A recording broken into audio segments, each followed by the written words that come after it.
Finally, yet another challenge is how financing the sustainability and growing of the initiative.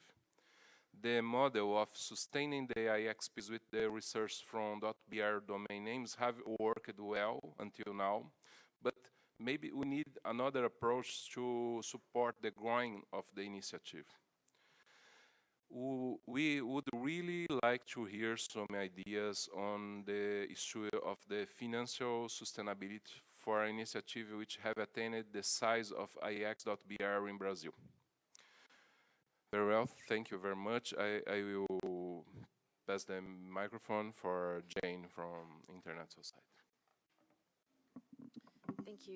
Thank you very much. Part of what Moreira and team have asked me to do is also just give you a broader picture of some resources for Internet Exchange Point information and examples of business models where IXPs have taken themselves from startup mode to the next level.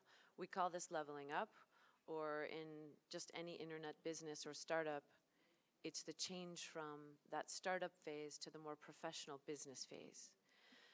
So a document that was analyzed in the research paper that CGI.br put together, and I'm going to try and speak slowly,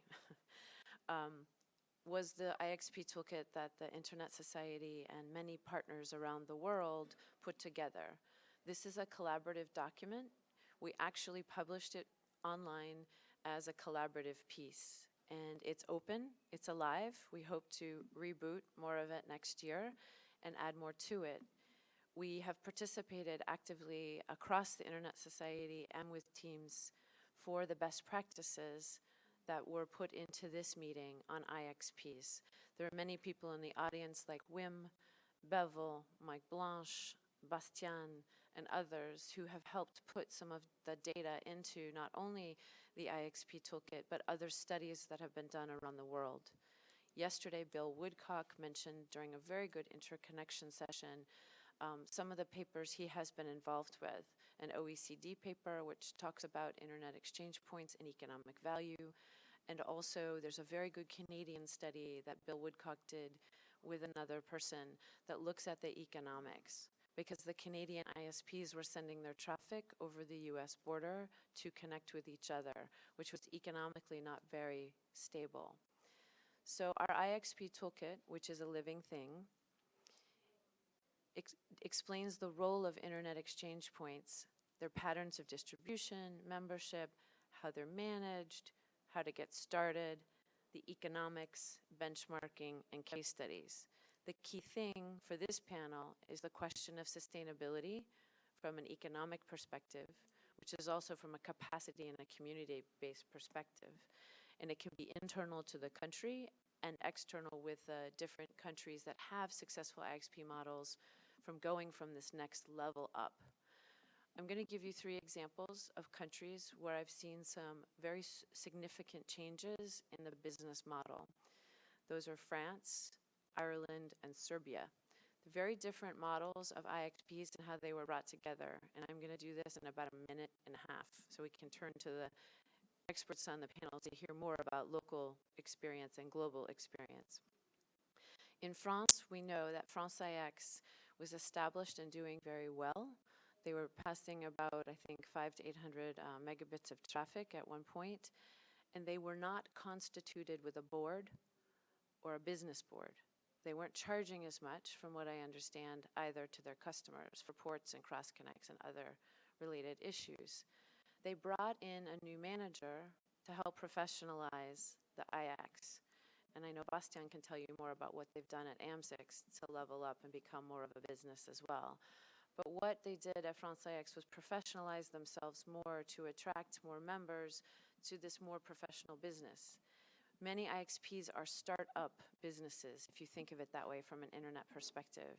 You've got community help, you may have donations of equipment, you may be working with the government, they may help you with data center space, but truly you're trying to run that business with some volunteers, maybe some paid staff. But what France IX did was hire more staff, professionalize, and the members of that IXP saw more value in it and realized they wanted to help with the management. So they established a board, And that board helped do more management. They're passing more traffic, they have more POPs, they have a stronger business now. There are slides that relate to this that we can help put on our website if you want to see more, because the CEO of France X was speaking at a workshop with us in Montenegro last year, and he has some good models there. We're hoping to put that also in the toolkit and to provide it to WIM for the best practices that were put forward here. And I do want to say, these aren't best practices, they're good practices. They're things, as Bill Woodcock was saying yesterday, you pick and choose from models you see to make it work in your environment. In Serbia, it's a more commercial model. They too had to level up. They had to go more professional. They asked for some donations of equipment, and we helped them with that. Then they became more capable on capacity, and their members saw the value of the IXP. In Ireland, it was the same thing. It's called the Internet Neutral Exchange. They did the same thing that France IX did almost. They realized that they had to take their business up to a new level. They had to attract more content delivery networks, other businesses. So they went from more of that startup phase to a more professional phase, where they have people helping advise at the IX, but they also use technology to mechanize more of their business. They've also created something called IXP Manager, which is a free open source software kit that you can work with to manage your IXP. So they can remotely address both technical and business issues from this platform. So you can think of this as a natural IXP business or any internet business model, where you're going from the startup phase to the more innovative phase, where you've got to level up your business, your marketing, and that's something that a lot of IXPs don't realize, is that marketing phase. It's talking more to people in the community who do business, who may not think about connecting, like banks and other web hosting companies. So I'm going to stop so you can hear from the others, but that's just some baseline information for you about other IXPs around the world that have taken themselves from one layer of business up to another. Thank you.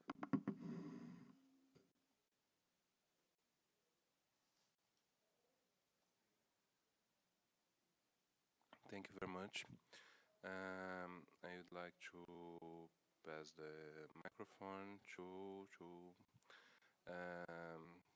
sorry, to Ariel from Cabazan LACIX, please.